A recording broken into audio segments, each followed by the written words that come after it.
Bonjour à toutes et bonjour à tous. Je vous propose de commencer ce 4e cours. Alors avant de passer à la physique elle-même, je vous annonce d'abord les séminaires qui vont suivre. Donc aujourd'hui, à 11h30, nous aurons Nathan Goldman, le deuxième de ces séminaires, mais il n'y a pas je veux dire, vous pouvez assister au deuxième sans avoir été présent au premier. Le titre de Nathan d'aujourd'hui, c'est la topologie dans le laboratoire. Plus précisément, comment détecter le nombre de Chern et les phases topologiques dans un gaz atome froid. Et la semaine prochaine, nous aurons Nigel Cooper de Cambridge qui nous parlera de quelque chose qui peut intéresser tous ceux qui travaillent sur les réseaux optiques. Son titre, c'est Optical Flux Lattices. Et je fais une toute petite publicité pour un séminaire qui n'est pas ici, mais qui est en lien direct avec tout ce dont on discute cette année, qui est un séminaire qui aura lieu demain, en fait, à l'Institut optique, à Palaiseau, qui est un séminaire de Michael Berry, dont on a beaucoup parlé la semaine dernière et dont on va reparler aujourd'hui et la semaine prochaine. Il aura lieu demain à 13h15, donc à l'Institut optique. Bien, alors, je vous propose donc de passer au cours d'aujourd'hui. Voilà, j'espère que ça a marché, voilà. Donc, à l'issue des 3 séances qui ont précédé, on a mis en place, je dirais, tous les éléments importants qui constituent le magnétisme, en particulier le magnétisme orbital en physique quantique.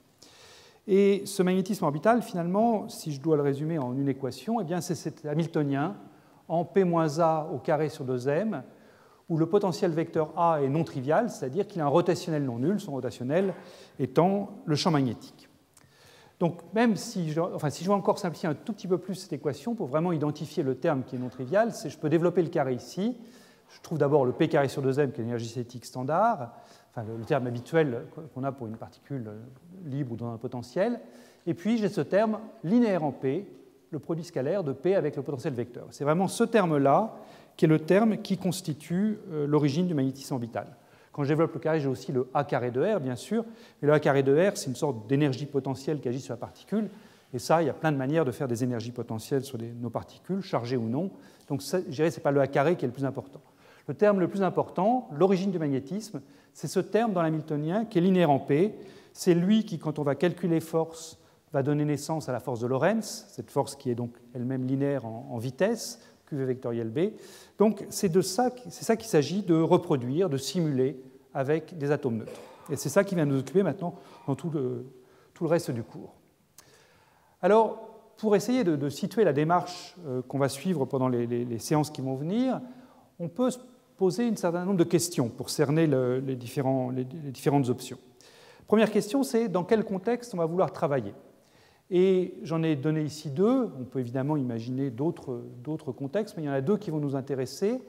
Le premier contexte, c'est le contexte d'un atome libre, ou alors confiné dans un piège harmonique de raideur assez faible, donc un atome quasi libre. Et là, eh bien, il s'agira de faire émerger des choses qui seront aussi voisines que possible de ce qu'on a vu pour une particule chargée libre, à savoir ces niveaux de Landau, ces niveaux macroscopiquement dégénérés, séparés par une énergie qui est proportionnelle à la fréquence cyclotron. Donc c'est ça qu'on va chercher à faire dans le premier contexte, celui des atomes libres ou confinés dans des pièges harmoniques. Le deuxième contexte, qui est en quelque sorte opposé au premier, c'est un atome dans un réseau optique à la limite des liaisons fortes. Ça revient à discrétiser l'espace, ça revient à dire que l'atome peut être sur le site I, sur le site I+1, sur le site I+2, mais pas dans les zones intermédiaires. Et cette discrétisation de l'espace change de manière assez forte la nature du problème. On peut toujours se poser un problème de magnétisme, c'est ce qu'on a vu dans certains séminaires, et c'est ce qu'on verra en détail dans les cours qui vont suivre. Mais cette discrétisation de l'espace change la nature du problème, et donc on examinera en détail comment également simuler ce magnétisme dans un réseau optique qui discrétise l'espace R3. Autre type de question, c'est avec quels outils on souhaite travailler. Premier type d'outil qu'on peut se donner, c'est exploiter le fait que nos atomes ont une structure interne avec beaucoup de niveaux d'énergie interne. Ces niveaux d'énergie interne peuvent être couplés par des faisceaux lumineux, et ça apporte un degré de liberté supplémentaire par rapport au cas des électrons qui transportent le courant dans les matériaux électriques. Donc, est-ce qu'on veut ou non tirer parti de cette structure interne des atomes grâce à des faisceaux lumineux quasi résonants? qui vont pouvoir, si on les utilise bien, induire des phases géométriques à la Berry. Alors, on verra qu'effectivement, c'est une option possible et c'est une option qui est très riche. Il faut garder en tête que dès qu'on commence à peupler des niveaux, envoyer de la lumière sur des atomes et peupler des états excités, il peut évidemment y avoir des phénomènes d'émission spontanée, qui sont des phénomènes incohérents, qui donnent des reculs aléatoires à l'atome quand l'atome diffuse un photon dans une direction quelconque de l'espace. Donc il peut y avoir un chauffage à cette émission spontanée qui peut avoir un effet néfaste. Donc l'effet bénéfique de l'exploitation de ces degrés de liberté doit être mis en face du chauffage possible lié à l'émission spontanée. On va en discuter abondamment aujourd'hui, à savoir trouver les bonnes espèces atomiques qui permettent de minimiser cette émission spontanée. Autre problème, dès qu'on commence à avoir des gaz d'atomes dans lesquels on peut avoir différents états internes peuplés, sont les collisions élastiques, où j'ai deux atomes qui font une collision dans un état excité et ils peuvent libérer l'énergie interne qu'ils avaient sous forme d'énergie cinétique après la collision, ce qui n'est pas bon non plus. Donc, souhaite-t-on tirer parti? La réponse est oui, à condition de résoudre ces problèmes. Deuxième type de question qu'on peut se poser, c'est quel type d'hamiltonien on veut prendre? Est-ce qu'on veut prendre des hamiltoniens qui sont indépendants du temps ou est-ce qu'on s'autorise à prendre des hamiltoniens dépendants du temps, disons des hamiltoniens périodiques, pour fixer les idées? Et on va voir là encore des exemples d'hamiltoniens indépendants du temps. On verra aujourd'hui ce qui se passe quand on met un système en rotation. À ce moment-là, on choisira une modulation périodique qui sera voisine de la fréquence cyclotron qu'on va chercher à simuler. On peut également envisager des systèmes où l'hamiltonien dépend toujours du temps, mais il dépend à ce moment-là d'une fréquence très élevée par rapport à la fréquence cyclotron qu'on veut simuler. Et donc le magnétisme apparaîtra comme une sorte de mouvement séculaire superposé à un micro-mouvement un peu du type de celui du piège de Paul. Ça, c'est ce qu'on verra quand on regardera ce qu'on appelle des réseaux optiques secoués, où là, on aura des hamiltoniens dépendants explicitement du temps qui, après une moyenne temporelle sur une période, donneront du magnétisme. Alors, est-ce que ce degré de liberté est bon ou pas? La réponse est oui, puisqu'il permet de faire des choses intéressantes. Il est très commode, il est très flexible. Ça peut également, tout comme le premier, être une source de chauffage, en particulier si je heurte une résonance que je n'avais pas prévue, si ma modulation commence à peupler des niveaux d'énergie que je ne voulais pas voir occupés. Là, c'est une source de chauffage. Donc, le bilan de cette interrogation, là, c'est qu'il n'y a pas une méthode qui est meilleure que toutes les autres. Il faut vraiment voir le type de phénomène qu'on a envie de simuler, il faut voir le type d'atomes, d'espèces atomiques qu'on a à notre disposition, avant de choisir l'une ou l'autre des méthodes. Et puis évidemment, on peut combiner les deux, on peut prendre des hamiltoniens qui dépendent du temps avec la structure interne, rien n'est interdit. Donc, si un message que je dois faire passer aujourd'hui, c'est que, à l'issue de ce cours, n'hésitez pas à faire marcher votre imagination pour trouver d'autres mécanismes. Je pense qu'on est loin d'avoir exploré toute la richesse des dispositifs qu'on peut utiliser. Alors, le plan du cours d'aujourd'hui sera le suivant. Il y aura essentiellement deux parties. Une première partie qui sera la méthode, je crois, la plus simple avec des atomes neutres pour simuler du magnétisme, qui est la notion de gaz en rotation. Ça va nous occuper à peu près pendant la moitié de ce cours. Et puis ensuite, on passera à ce qui se passe donc, quand on utilise des faisceaux lumineux. J'examinerai la notion de couplage d'un atome avec le rayonnement et la notion de bonne espèce atomique, pour éviter ces phénomènes d'émission spontanée dont je parlais à l'instant. Et puis on commencera, à la fin du cours, à regarder ce que sont ces potentiels géométriques à la Berry, potentiels géométriques vecteurs et scalaires induits par la lumière. On ne va absolument pas tout regarder aujourd'hui, donc on continuera la semaine prochaine à explorer ces potentiels géométriques vecteurs et scalaires induits par la lumière. Ce que je décrirai aujourd'hui sont les toutes premières expériences, les premiers concepts et les premières expériences, et puis la semaine prochaine, on continuera avec des expériences plus récentes. Voilà, donc on va commencer dans une première partie par cette physique dans un référentiel tournant et ces gaz quantiques en rotation, qui sont, comme on va le voir, basés sur l'utilisation de la force de Coriolis pour simuler cette force de Lorentz qui nous intéresse aujourd'hui.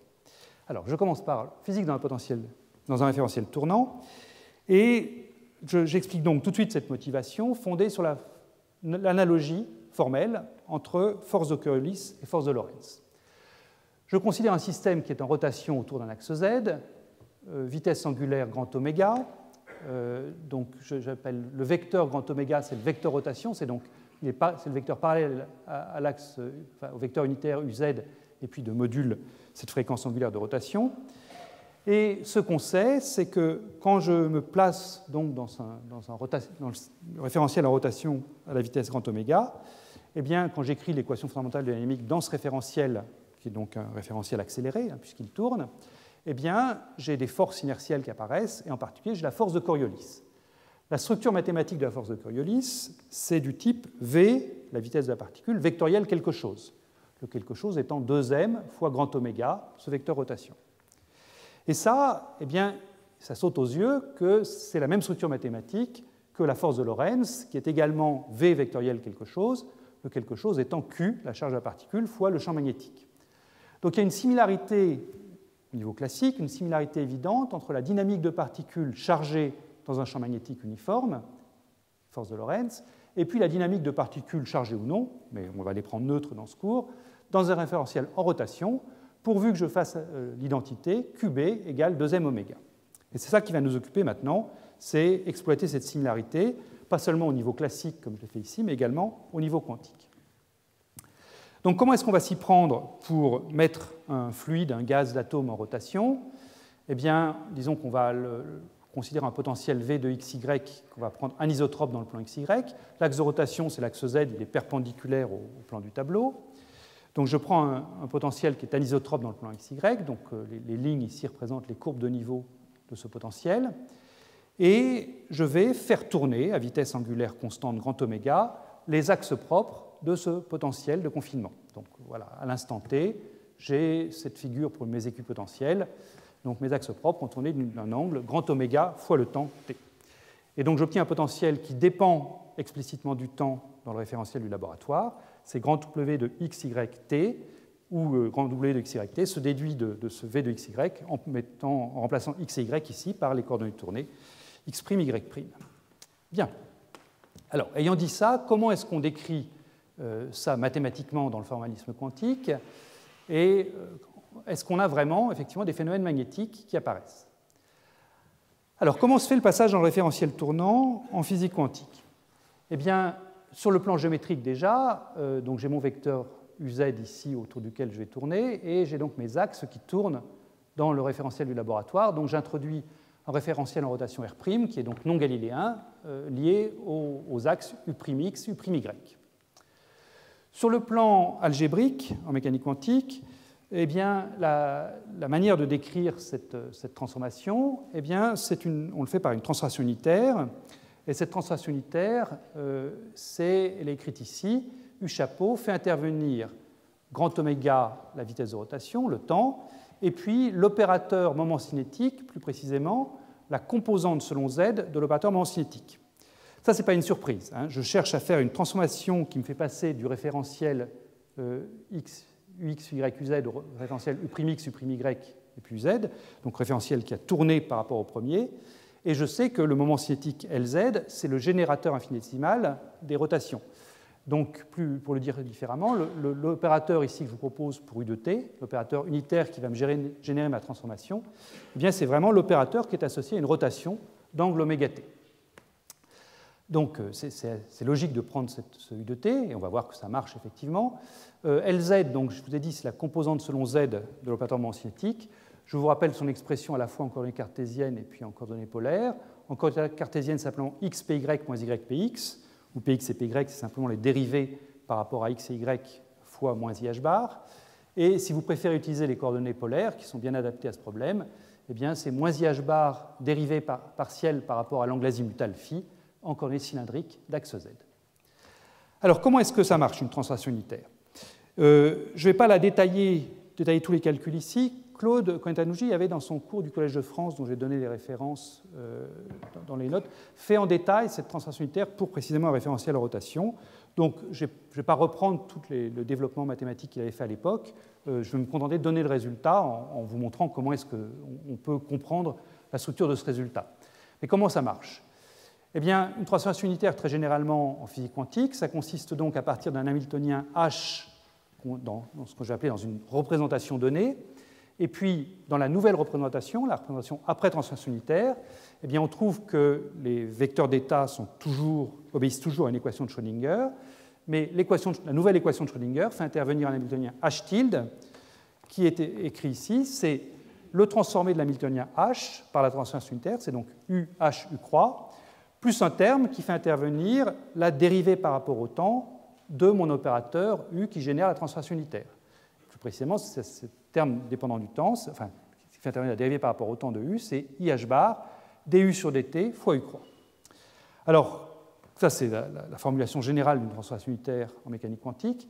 Dans le cas particulier qui nous intéresse, donc, je pars dans le référentiel du laboratoire de cet hamiltonien P carré sur 2m plus mon potentiel dépendant du temps, le W, qui est le potentiel V de R et de T qui tourne. Je fais agir U de T dessus. On va vérifier que ça correspond bien physiquement à ce qu'on attend de ce passage du référentiel fixe au référentiel tournant, mais pour le moment, je le prends sur le plan purement mathématique. Je fais agir U de T là-dessus, et j'obtiens le résultat qui est écrit à droite. Alors, est-ce que je peux le comprendre, ce résultat qui est écrit à droite? Donc, regardons déjà ce que donne UH U croix. Je prends P carré sur 2m pour commencer. P carré sur 2m, c'est un opérateur qui est invariant par rotation. C'est l'énergie cinétique dans le référentiel R, c'est complètement invariant par rotation. Donc, quand je fais agir ce terme UH U croix sur P carré sur 2m, eh bien, je retombe sur P carré sur 2m. Pas de surprise de ce côté-là. Quand je fais agir U et U croix à gauche et à droite respectivement sur W de R et de T, eh bien là, dans la mesure où cet opérateur si, je vous ai dit, il est associé à la rotation d'angle oméga T, eh bien là, ça fait exactement ce que je souhaite, c'est-à-dire que je prends mon W de R et de T qui était tourné d'un angle oméga T, et en quelque sorte, quand je fais agir UH U croix, eh bien ça le remet droit, c'est-à-dire que je retombe sur le V de R avec ces axes sur les coordonnées X et Y. Et puis j'ai le dernier terme, le IH bar du sur dt fois U croix. Et ça, eh bien, quand vous faites le calcul, c'est très simple. La seule dépendance en temps ici, elle est linéaire en temps, c'est cette linéarité en temps ici. Et donc, quand vous faites ce calcul-là, eh bien, vous trouvez le moins oméga Lz.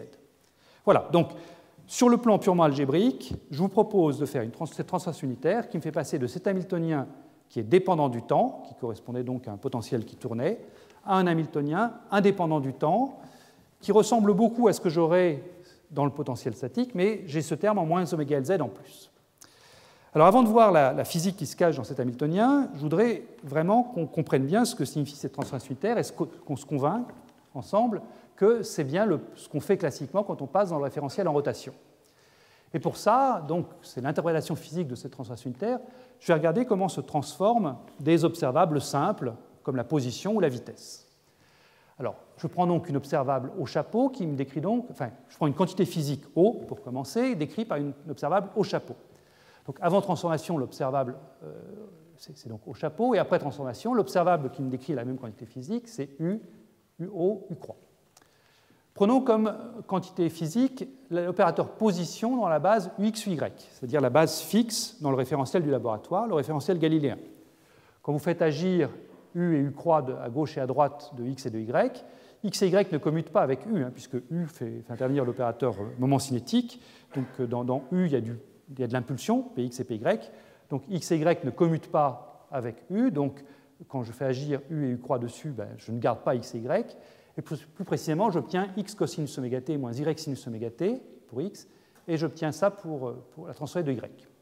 Alors ça vous dit peut-être pas grand-chose à ce stade, on va l'interpréter dans un instant, mais ce que je vous propose de regarder, juste en parallèle avec ça, c'est non pas l'opérateur position dans la base UX, UY, mais l'opérateur position dans la base U'X, U'Y, c'est-à-dire la base tournante.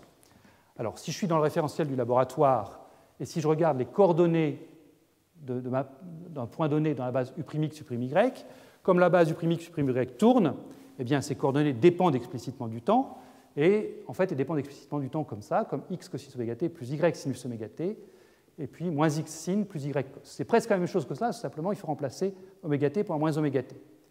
Et quand je prends donc cet opérateur position dans la base U'X, U'Y, qui dépend donc du temps avant transformation, je fais mon petite transformation là, et je trouve X et Y. Et ça, c'est très satisfaisant, parce que ça me dit que dans la nouvelle représentation, les observables X et Y correspondent, donc après la transformation unitaire, à la quantité physique position dans la base U'X, U'Y liée au référentiel R'. Donc ça confirme que la transformation unitaire que je vous ai proposée est bien celle qui me fait géométriquement changer de référentiel.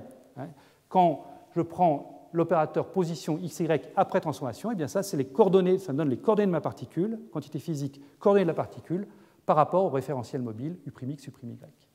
Et ça, eh bien, du coup, c'est facile à interpréter. C'est les coordonnées, effectivement, de la particule par rapport à la base Ux, Uy.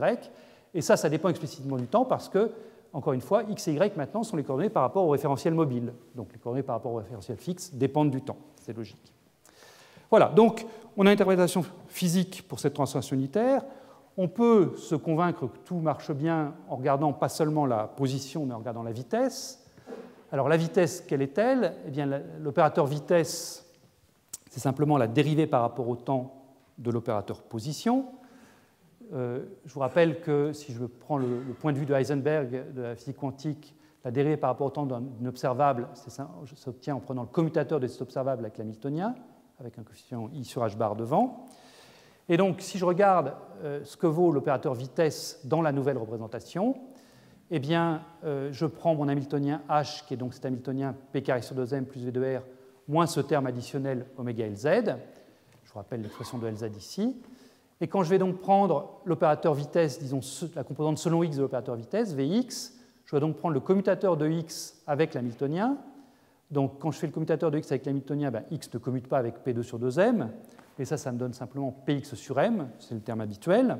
Si je n'avais que ça, ben, j'en déduirais que l'opérateur vitesse, c'est simplement l'opérateur impulsion divisé par la masse. Mais dans le référentiel tournant, j'ai en plus ce moins oméga Lz qui est là, qui ne commute pas avec x, et qui me donne l'essence. Donc comme Lz, c'est xpy moins ypx. Quand je prends le commutateur de Lz avec x, x ne va pas commuter avec ce px-là, ça va me donner IH bar. Et donc je vais sortir un y ici, que je vois apparaître ici. Donc Vx, c'est px sur m plus oméga y. Et de la même façon, dans ce référentiel tournant R', la vitesse sur y, c'est py sur m moins oméga x. Et j'ai donc la formule importante dans le référentiel tournant que l'impulsion P, ici, l'opérateur impulsion, qui est toujours le moins IH bar gradient, hein, c'est grand M fois la vitesse, donc la quantité de mouvement, plus ce terme M oméga croix R, que je vois apparaître ici. Et ça, eh bien, ça nous prépare le terrain pour le passage au magnétisme, parce que c'est évidemment une relation qui doit vous rappeler des choses. Hein. Quand on avait regardé le magnétisme, on avait bien dit que opérateur impulsion P et opérateur quantité de mouvement MV ne coïncidaient pas, et on avait plus précisément la relation P égale MV plus Q fois le potentiel vecteur, QA, ce qui pouvait s'écrire, si je prenais la jauge symétrique pour mon potentiel vecteur dans un champ uniforme, MV plus Q sur B, plus Q sur 2, pardon, B vectoriel R. Eh bien, quand vous comparez cette relation qu'on avait pour le magnétisme et cette relation qu'on trouve pour le lien entre impulsion et quantité de mouvement dans le référentiel tournant, eh bien, on voit là encore qu'il y a identité entre les deux choses, pourvu que j'assimile le grand M oméga que j'ai là au QB sur 2 que j'ai ici. Donc, on retrouve ce qu'on avait tout à l'heure au niveau de la force de Coriolis, on le retrouve sur la définition de cette relation impulsion versus quantité de mouvement. Voilà. Donc, ce que j'ai fait là pour la position et pour la vitesse, c'était juste pour se convaincre qu'on avait une bonne intuition de ce qui se passait dans cette transformation unitaire. Et puis maintenant, donc, regardons au niveau de l'hamiltonien si on a effectivement le formalisme qu'on attend pour du magnétisme. Donc j'ai réécrit ici le point où on en est. Hein. J'ai fait cette transformation unitaire en E puissance I fois l'opérateur moment cinétique Lz fois oméga t. Et je suis tombé sur cet hamiltonien P carré sur 2m plus V de R moins oméga Lz. Est-ce que cet hamiltonien a bien la bonne forme, la forme que j'avais donnée tout au début de ce cours, pour simuler du magnétisme? Eh bien, pour s'en convaincre, on va mettre ça sous une forme un tout petit peu plus parlante. Donc, j'ai ce moins oméga Lz ici, qui est donc effectivement un terme qui est linéaire en impulsion, puisque c'est linéaire en Py ici et linéaire en Px ici. Je vous avais dit tout à l'heure, c'est ça qui était important. Alors, pour vraiment faire apparaître le magnétisme, je vous propose de réintégrer ce terme linéaire en Px et linéaire en Py sous forme d'un carré, qu'on connaîtra ensuite comme étant du P moins QA au carré sur 2m.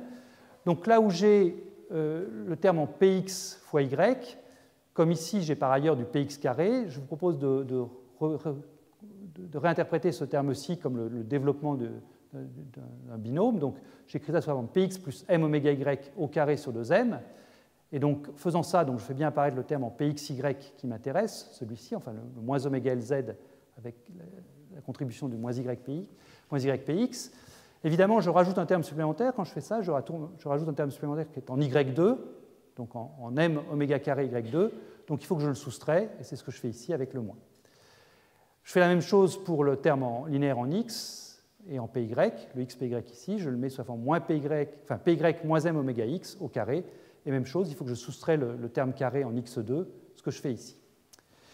Et là, ayant ça, eh bien, je suis vraiment en terrain familier, c'est-à-dire que j'ai vraiment un Hamiltonien qui est du type P-QA au carré sur 2M, où le potentiel vecteur A que j'introduis, c'est donc un potentiel vecteur qui est selon X à la composante moins M oméga Y, selon Y, il a la composante plus M oméga X, et en faisant ça, eh bien, je vois que je suis amené à ajouter au potentiel V de R qui est présent, imposé par l'expérimentateur, je suis amené à imposer un autre potentiel, ce potentiel qui est en moins 1,5 de M oméga 2 X2 plus Y2, si vous préparez, moins 1,5 de M oméga 2 R2, et ça, ben, c'est rien d'autre que le potentiel centrifuge.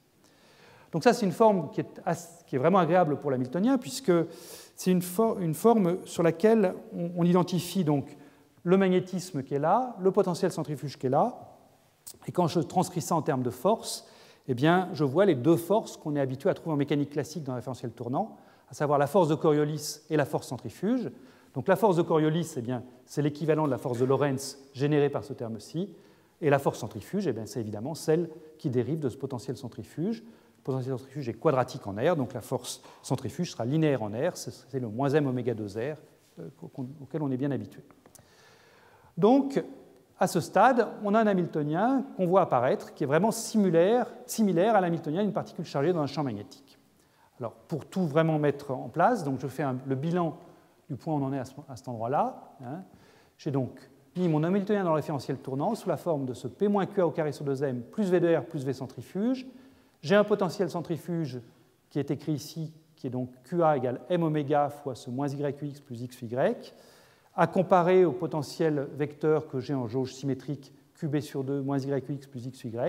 Et donc, je retrouve encore une fois le fait que je dois assimiler QB sur 2 ici à M oméga. Ou si vous préférez, et je pense que c'est ça la bonne manière de raisonner, c'est en raisonnant en termes de fréquence, hein, de fréquence cyclotron, eh bien la fréquence cyclotron équivalente, qui est donc dans le magnétisme c'est QB sur M, eh bien là, si j'assimile QB sur 2 à M oméga, la fréquence cyclotron équivalente, c'est 2 grand oméga. Donc si je veux simuler du magnétisme de fréquence cyclotron oméga C, eh bien je dois faire tourner mon système à la pulsation grand oméga, fréquence angulaire grand oméga égale oméga C sur 2. Voilà, message principal de cette première partie. Donc rotation égale champ magnétique uniforme plus le potentiel centrifuge avec ce lien entre fréquence cyclotron et fréquence de rotation. Bien. Je termine cette toute première partie par une petite analogie entre le magnétisme et la météorologie. Ça n'a pas grand-chose à voir avec la physique quantique, mais je pense que c'est pas mal de voir qu'effectivement, il y a vraiment cette unité, cette similarité entre force de Lorentz et force de Coriolis à tous les niveaux. Et je reprends ici une figure que j'avais mise dans les tout premiers cours, qui était une figure où je vous parlais à l'époque du courant de Hall. Ce que je vous disais, c'est que si je prends une particule dans un champ magnétique uniforme, B, perpendiculaire au plan du tableau, eh bien déjà, pour commencer, si j'ai seulement le champ magnétique uniforme, j'ai ce mouvement cyclotron circulaire.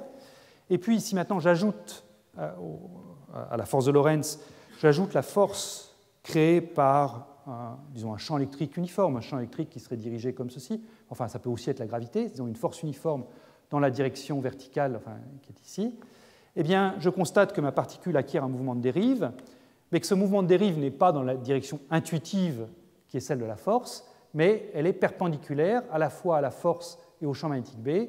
C'est un mouvement de dérive qui va se faire, en l'occurrence ici, vers la droite. Bien, donc ça, c'est ce qui donne naissance au courant de Hall, par exemple en électricité.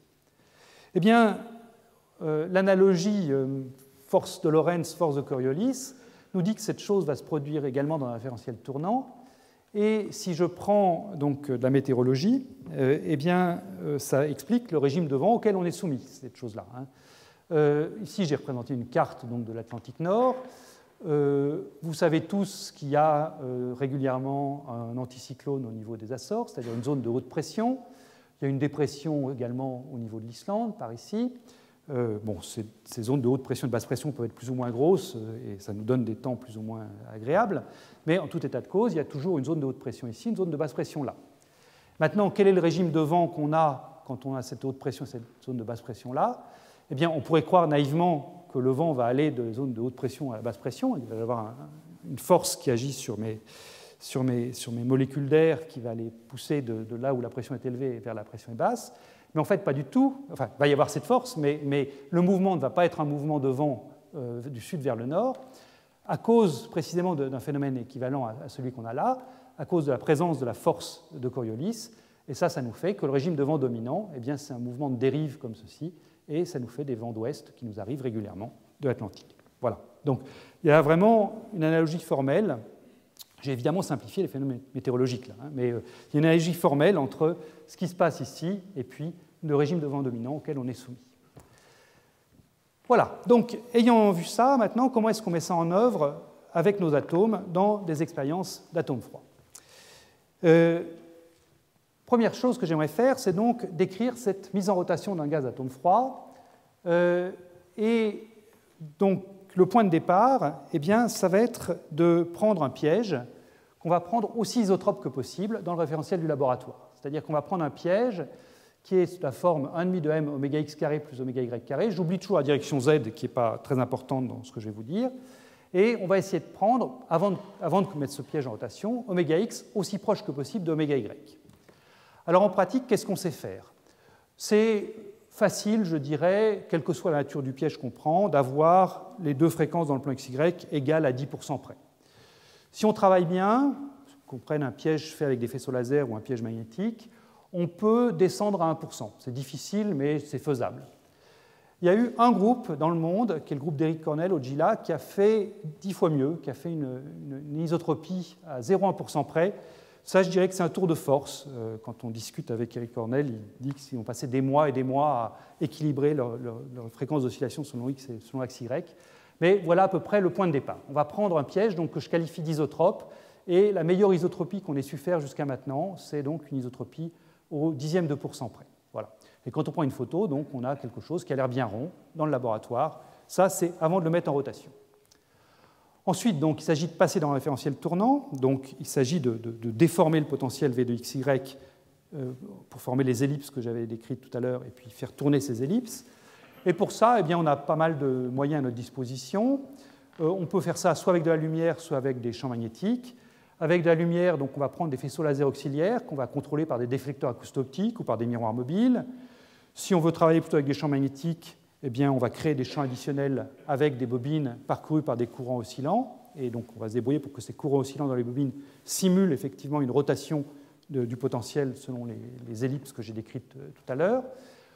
Ça, je dirais, c'est des techniques bien contrôlées et on arrive comme ça à mettre, donc, à faire en sorte que le potentiel vu par les atomes, c'est la superposition de ce potentiel isotrope plus cette anisotropie tournante, tournant dans le référentiel du laboratoire. Alors, est-ce que ça marche? Bien, la réponse est oui. Là, j'ai mis une photo qu'on avait prise il y a plus d'une dizaine d'années maintenant, qui était une des premières mises en rotation de gaz. Alors, en l'occurrence, il s'agissait ici d'un gaz superfluide en interaction.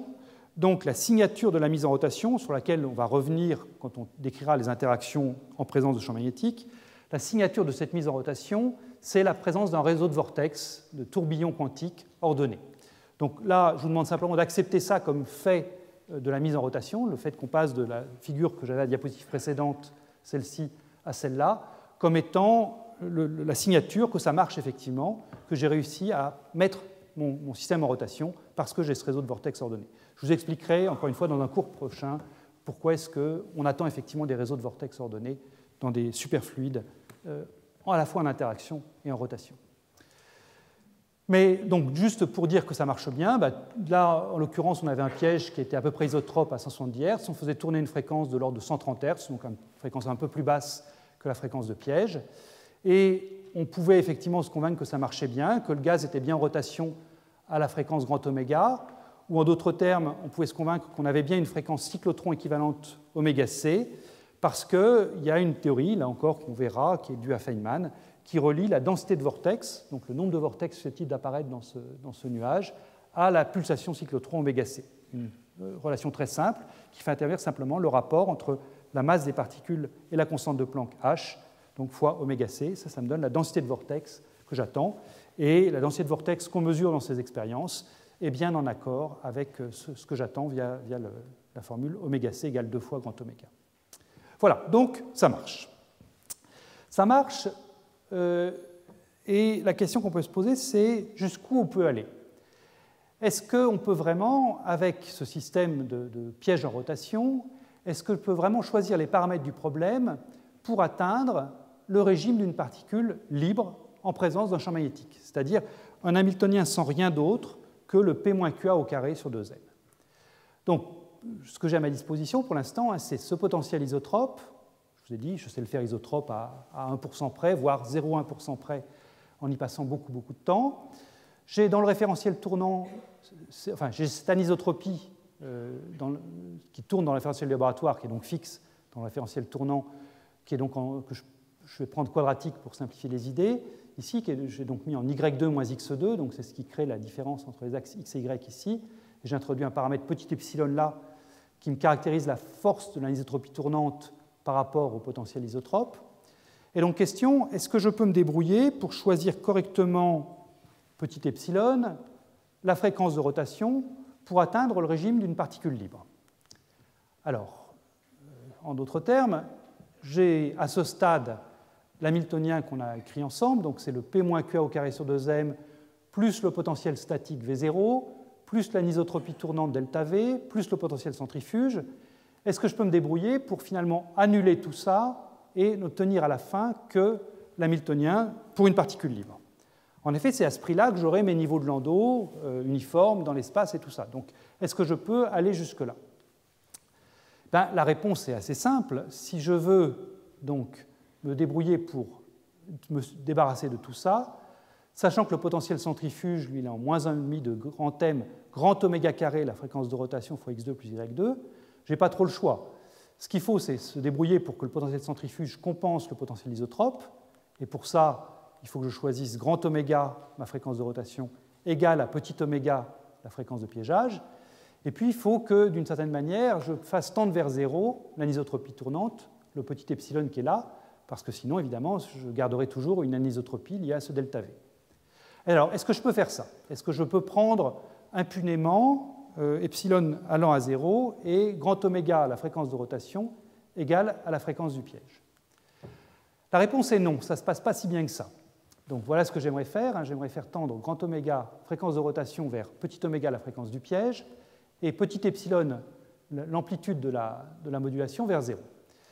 Non, ça ne se passe pas si bien, je ne peux pas le faire impunément. Déjà, si je prends ma anisotropie tournante epsilon vers 0, au départ, bien, si j'ai plus rien qui tourne, si l'anisotropie qui tourne tend vers 0, eh bien, finalement, les atomes ne vont pas se rendre compte qu'ils devraient tourner.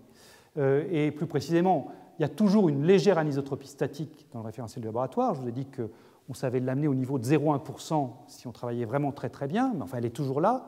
Et il n'est pas question de prendre le epsilon tournant plus petit que le epsilon statique. Si jamais je prends epsilon tournant de 10-5 ou de 10-6, eh bien l'epsilon statique qui est à 10-3 prendra le pas sur les atomes et les atomes refuseront de tourner. Donc, a priori, je ne peux pas faire tendre epsilon vers 0. Ça, c'est une première chose. Donc, gardons epsilon fixé, mais pas trop grand. Est-ce que je peux continuer à m'approcher grand oméga de mon petit oméga? C'est-à-dire, est-ce que je peux approcher la fréquence tournante, la fréquence angulaire de la rotation, est-ce que je peux l'approcher de la fréquence du piège? La réponse est non encore, parce que quand on fait ça, quand on essaie de faire tendre grand oméga vers petit oméga, eh bien on se heurte à ce qu'on appelle une instabilité dynamique. C'est un très joli phénomène physique, c'est un phénomène qu'on voit là, au niveau de la particule unique. Quand on prend les équations du mouvement dans le référentiel tournant, eh bien, quand on cherche à les résoudre, j'ai donc un système de deux équations à deux inconnues, mx seconde égale force de Lorentz plus etc., my seconde égale force de Lorentz, etc. Donc je résous ce système 2 par 2, et je trouve que ce système diverge exponentiellement si j'ai le mauvais goût de prendre ma fréquence tournante grand oméga dans un intervalle qui est centré sur petit oméga et qui est de largeur 2 epsilon. C'est-à-dire si je prends grand oméga entre petit oméga 1 moins epsilon et petit oméga fois 1 plus epsilon, eh bien, j'ai une divergence exponentielle de mon système explose. C'est une instabilité dynamique au niveau de la particule unique. Et ça, on l'avait très bien vu dans l'expérience qu'on avait menée à l'époque avec Peter Rosenbusch à Paris.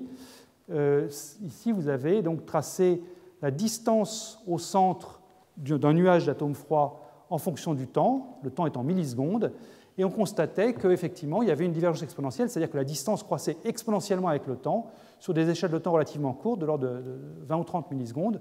Donc il n'était pas question, même avec un petit epsilon, de s'approcher de la rotation critique à cause de cette divergence exponentielle.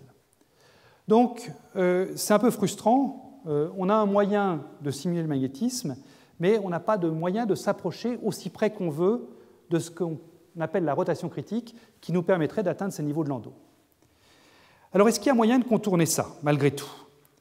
Alors, la réponse est oui, et elle est encore venue du groupe de Boulder dans les années entre 2002 et 2006 par une technique tout à fait rusée, qui est une technique qu'ils ont appelée le evaporative spin-up.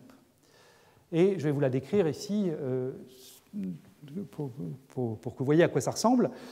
Elle n'a pas débouché sur des choses spectaculaires, cette technique, mais je pense qu'elle est suffisamment rusée pour mériter d'être connue et éventuellement reprise maintenant avec des techniques peut-être plus sophistiquées que ce que le groupe de Boulder avait à l'époque. Donc comment ça marche, cette technique evaporative spin-up? Ça consiste à partir d'un gaz tournant à ce qu'on pourrait appeler une vitesse relativement modérée grâce à un agitateur tournant. Donc je fais dans une première étape ce que je vous ai décrit jusqu'à maintenant, à savoir mon gaz dans un potentiel isotrope, aussi isotrope que je peux, et puis je le mets en mouvement avec mon agitateur, je le fais tourner. Voilà, donc j'atteins, disons, 0,7 oméga. À ce stade, je vais couper l'agitateur. Donc le gaz se retrouve dans un potentiel qui est un potentiel isotrope dans le référentiel du laboratoire. Donc si je le laisse comme ça, il va rester à 0,7 oméga, point final. Pas très intéressant. Mais ce que les gens de Boulder ont mis en place, c'est une technique pour éjecter des atomes, certains atomes du piège. C'est pour ça qu'ils appellent ça évaporative. Ils vont évaporer des atomes. Et l'évaporation, c'est une évaporation sélective qui va se faire au voisinage de l'axe de rotation. En pratique, ils ont utilisé plusieurs choses, mais la plus simple à comprendre, c'est donc j'ai mon piège en rotation donc autour d'un axe vertical qui est comme ça, et ils vont envoyer un faisceau lumineux très focalisé au centre du piège qui va pousser les atomes qui sont au voisinage du centre du piège. Et puis ils vont garder ceux qui sont autour. Donc quand je fais ça, j'élimine du piège les atomes qui sont proches du centre.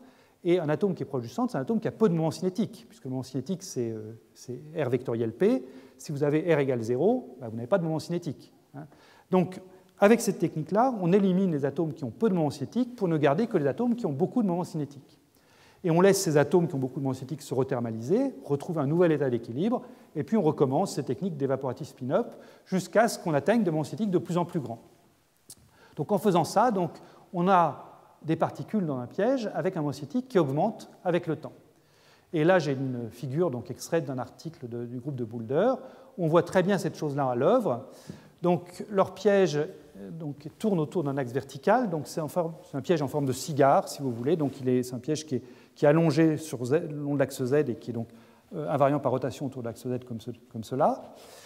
Là, ils ont déjà fait tourner le gaz assez vite, puisque la fréquence de rotation elle est à 0,95 fois la fréquence du piège. Ils ont perdu un petit nombre d'atomes, puisqu'ils étaient partis de quelque chose comme 4 millions d'atomes ici, et là ils n'en ont plus que 3, enfin un peu plus que 3 millions d'atomes. Et puis ils vont pousser de plus en plus loin cette technique d'évaporative spin-up, de mise en rotation par évaporation. Là, ils n'ont plus que 2,15 atomes, donc ils ont perdu un facteur presque 20 sur le nombre d'atomes par rapport au départ. Donc c'est une grosse perte d'atomes, 19 atomes sur 20 ont été perdus. Mais là, maintenant, le gaz tourne extrêmement vite. La fréquence de rotation, c'est 0,993 de la fréquence du piège. Donc, c'est vraiment une fréquence de rotation élevée, très proche de la fréquence critique. Le nuage est devenu complètement plat, c'est-à-dire que la force centrifuge est telle que ça a complètement écrasé le nuage. La direction selon Z, en fait, est carrément gelée. C'est l'état quantique fondamental dans la direction Z. Et en fait, à ce stade-là, eh bien, les chercheurs de Boulder ont vraiment atteint le régime qu'on peut qualifier de lowest Landau level, LLL. Je vous avais parlé du LLL dans le cadre du magnétisme.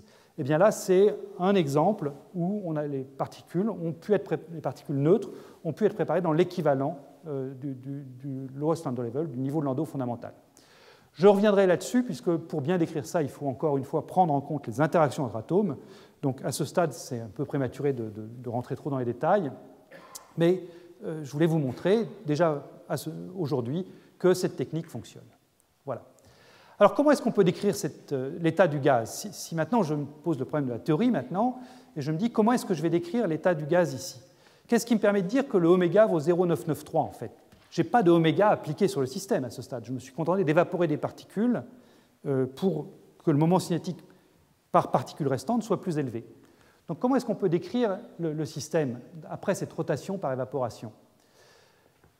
Comme je dis, je n'ai pas d'anisotropie tournante, elle a été coupée depuis longtemps, donc je n'ai pas de référentiel tournant privilégié, je n'ai pas de grand oméga privilégié.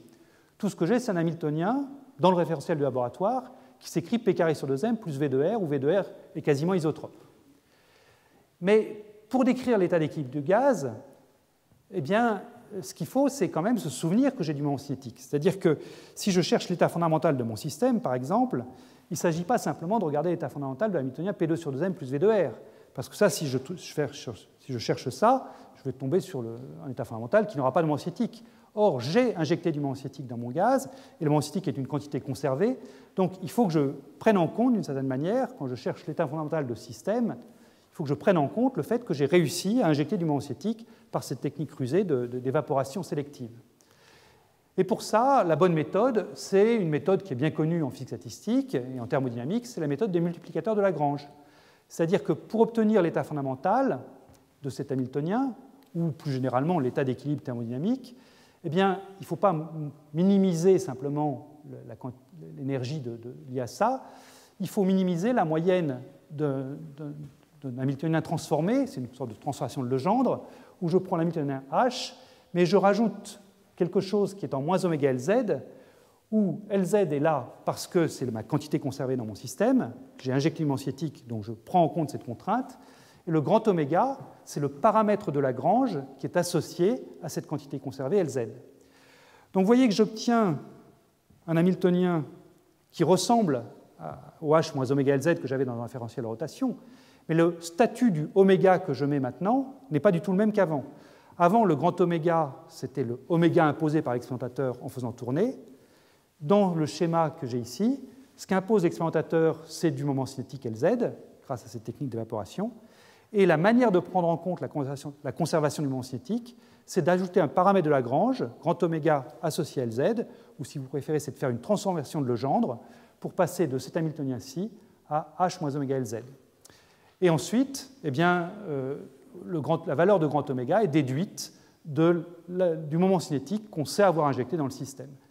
Si vous voulez, c'est un petit peu équivalent à la manière dont on s'y prend quand on passe en thermodynamique de l'ensemble microcanonique à l'ensemble canonique. Quand vous travaillez en ensemble canonique, eh bien, vous avez un système qui est couplé à l'extérieur, donc vous avez une température qui est imposée par l'extérieur, d'accord ? Et donc vous décrivez votre système par l'intermédiaire d'un ensemble canonique. Et en revanche, quand vous décrivez le système par un ensemble microcanonique, à ce moment-là, vous avez affaire à un système isolé, donc c'est l'énergie qui est conservée, tout comme ici, c'est le moment cinétique qui était conservé. En microcanonique, c'est l'énergie qui est conservée, et vous décrivez donc, vous minimisez, pour trouver l'état d'équilibre du système, vous minimisez une certaine quantité en tenant compte de la valeur de l'énergie que vous avez injectée dans le système. Et vous passez de l'ensemble microcanonique à l'ensemble canonique par une transformation de Legendre qui fait intervenir la température, tout comme ici, vous passez de l'hamiltonien du laboratoire à l'hamiltonien H oméga par une transformation de Legendre qui fait intervenir le grand oméga, donc ce multiplicateur de Lagrange associé à la rotation. Voilà, donc ce n'est pas mystérieux comme procédure, mais simplement intéressant de voir que le grand oméga qui est là peut avoir un statut très différent selon le type d'expérience qu'on a fait pour produire notre gaz en rotation. Voilà, donc je m'arrête ici, celui-là je vais le sauter, et je passe maintenant à la deuxième grande partie du cours qui va porter sur l'utilisation de faisceaux lumineux. Donc on a vu le bilan de la première partie, on a vu les rotations, ça marche bien, on sait mettre le gaz en rotation, on a un hamiltonien qui ressemble à ce qu'on veut, on a ce problème qu'on ne peut pas aller jusqu'à la rotation critique, on peut contourner ce problème grâce à la technique de Boulder de l'evaporative spin-up, et on atteint le niveau de Landau fondamental qui est à ce stade le point le plus proche du magnétisme qui a été atteint. Maintenant, donc, je passe à une deuxième technique qui n'a rien à voir, qui est utiliser les notions de potentiel géométrique, potentiel vecteur, potentiel scalaire, à la Berry, si je puis dire, pour là encore, simuler un Hamiltonien magnétique. Alors, donc, on va utiliser le couplage d'un atome au rayonnement. Et pour ça, eh bien, je voudrais faire un premier paragraphe dans lequel j'aimerais qu'on voit ensemble qu'est-ce que ça veut dire d'utiliser des états internes, quelles sont les bonnes espèces à prendre en compte, comment éliminer des problèmes liés à l'émission spontanée, par exemple. Alors, je vous rappelle déjà la motivation de cette démarche. Ça, là, c'est une transformation que j'ai repris de la conclusion de la semaine dernière. J'ai mon atome qui est donc maintenant avec ces degrés de liberté interne, dont je compte bien profiter. Donc, j'ai affaire à deux types de degrés de liberté pour décrire cet atome, a priori. Les degrés de liberté du centre de masse, R et P, qui étaient les seuls que j'ai considérés dans la première partie du cours pour la mise en rotation. Et puis, j'ai maintenant ces degrés de liberté interne, qui décrivent donc les différents niveaux d'énergie possibles du cortège d'électrons autour du noyau. Et l'hamiltonien total pour décrire le mouvement de mon atome, c'est donc la somme de l'énergie cinétique du centre de masse, P carré sur 2m fois l'identité pour les variables internes, plus cet hamiltonien interne que je vais expliciter. Cet hamiltonien interne, donc, c'est le couplage entre l'atome et le rayonnement. Donc, je peux, en tout point R de l'espace, diagonaliser cet hamiltonien interne et trouver une base propre, que je vais appeler état habillé de mon atome. C'est des états propres donc, du couplage atome et rayonnement en un point R donné, compte tenu du champ électromagnétique que j'ai en ce point R. Donc, je trouve comme ça une base de l'espace interne pour mon cortège électronique, les psi n de R, que j'ai écrit ici. Maintenant, pour sortir des potentiels géométriques, eh bien, je vais faire une approximation adiabatique, c'est-à-dire que je vais supposer qu'à un instant initial, un seul état habillé est peuplé, que je vais noter psi-L. Donc, c'est ce qui est représenté sur cette figure. J'ai ici, en fonction de la position R, les valeurs propres En de R de mes différents états habillés, donc les différentes énergies internes possibles pour un atome. Et je vais supposer que j'ai un état habillé, donc en l'occurrence ici l'état L égale 2, qui est peuplé, et la population sur les états 1, 3, etc. est négligeable. Et je vais supposer par ailleurs que toutes les vitesses en jeu dans mon problème sont suffisamment faibles pour que cette hypothèse d'un seul état habillé, peuplé, reste valable au cours du temps. Donc, ce qu'on a vu la dernière fois, c'est qu'à ce moment-là, on peut écrire une équation de Schrödinger pour l'amplitude de probabilité phi L de R et de T, c'est-à-dire l'amplitude de probabilité d'être au point R à l'instant T dans le niveau habillé psi L de R. Et cette équation de Schrödinger, eh bien, on l'avait écrite ensemble la dernière fois, si vous vous souvenez bien, elle est non triviale, c'est-à-dire que cette équation de Schrödinger contient un potentiel vecteur que j'avais noté à L de R, et contient bien sûr l'énergie de l'état habillé EL de R, mais contient également un potentiel scalaire VL de R, que je vous avais dit qui arrivait en bonus, VL de R. Et ce que je vous avais dit en conclusion du cours la dernière fois, c'est que finalement, quand on fait cette approximation adiabatique, donc on oublie virtuellement tous les états internes de l'atome, sauf l'état psi L, mais on n'a pas le droit de les oublier complètement. Ces autres états continuent à être présents sous forme de petits fantômes, si vous voulez, et la signature de leur présence, eh bien, c'est ce potentiel vecteur à L et ce potentiel scalaire VL qui apparaissent en plus des termes qu'on aurait mis naïvement, à savoir P carré sur 2m plus l'énergie de l'état habillé EL. Eh bien, en plus de ce P carré sur 2m plus EL, il y a le potentiel vecteur et le potentiel scalaire qui sont les autres états psi n qu'on a éliminés, mais qui continuent à pointer le bout de leur nez en disant écoutez, on est là, donc il faut nous prendre en compte, et voilà la manière de les prendre en compte. Bien. Donc, c'est ça qu'il va s'agir de mettre en place maintenant. On va chercher à trouver les hamiltoniens internes les plus simples, les plus prometteurs possibles pour arriver donc à avoir des potentiels vecteurs et des potentiels scalaires intéressants. Alors, le plus simple possible, c'est sans conteste ce qu'on appelle un atome à deux niveaux. La structure la plus simple, c'est de se dire on va trouver des atomes qui ont un état fondamental G, un état excité E, et je vais travailler avec cette paire d'atomes. Donc je vais prendre un espace interne de dimension 2, et je vais travailler avec cette paire d'atomes. Bien, alors on va voir dans un instant quelles sont les espèces atomiques possibles pour ça, mais dans un premier temps, je fixe les notations. Donc mon hamiltonien interne, c'est l'hamiltonien de l'atome nu, si vous voulez, où je donne donc une différence d'énergie h bar oméga 0 entre l'énergie excitée et l'énergie fondamentale.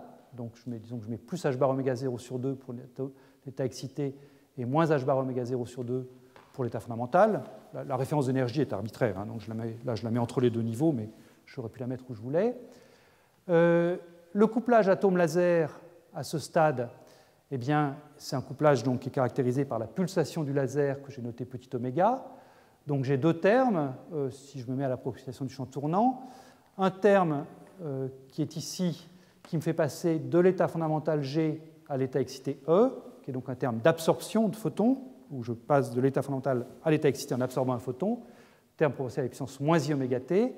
Et puis j'ai le terme qui est donc l'hermétique conjugué du premier, qui est un terme qui fait passer c'est un terme d'émission stimulée, qui fait passer de l'état excité E à l'état fondamental G avec un puissance plus I oméga t.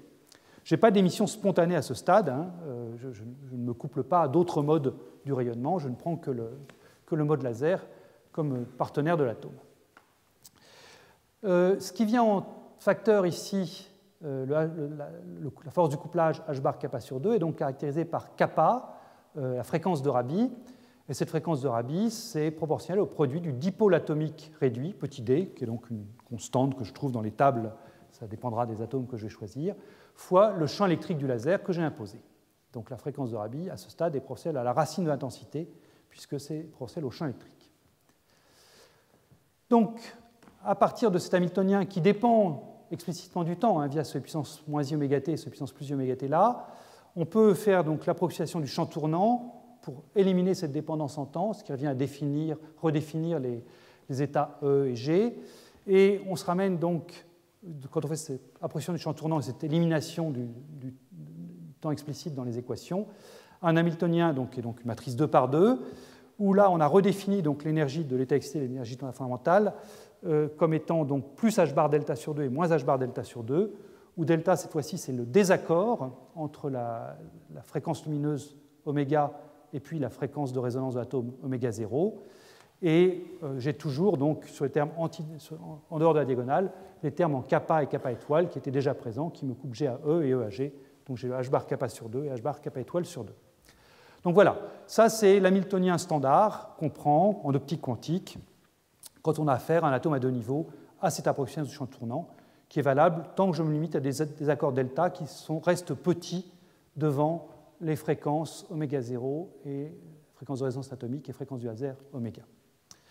Et pour une onde plane, par exemple, qui est le cas le plus simple, ma fréquence de Rabi kappa, donc, comme j'ai dit, elle est proportionnelle au champ électrique E, donc elle s'écrira sous la forme kappa 0 fois la phase de mon onde plane et puissance IK scalaire R. Bien.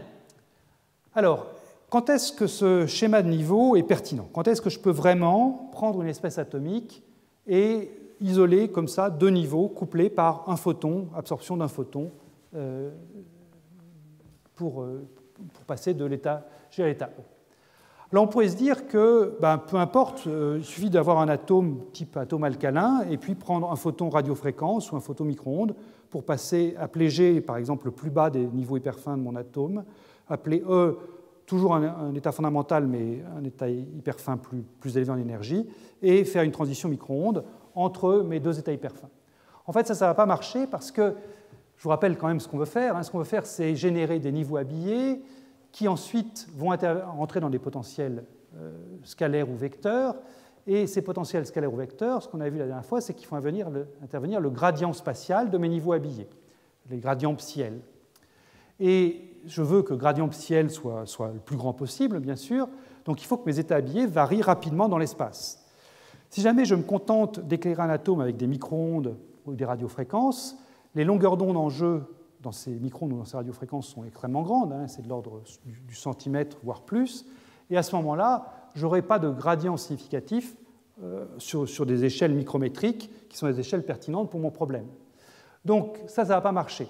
Ce qu'il faut, c'est avoir des grands vecteurs d'onde K, des longueurs d'onde micrométriques, donc des grands vecteurs d'onde K, si on veut avoir des gradients d'état habillés sur des échelles spatiales qui ne sont pas trop grandes.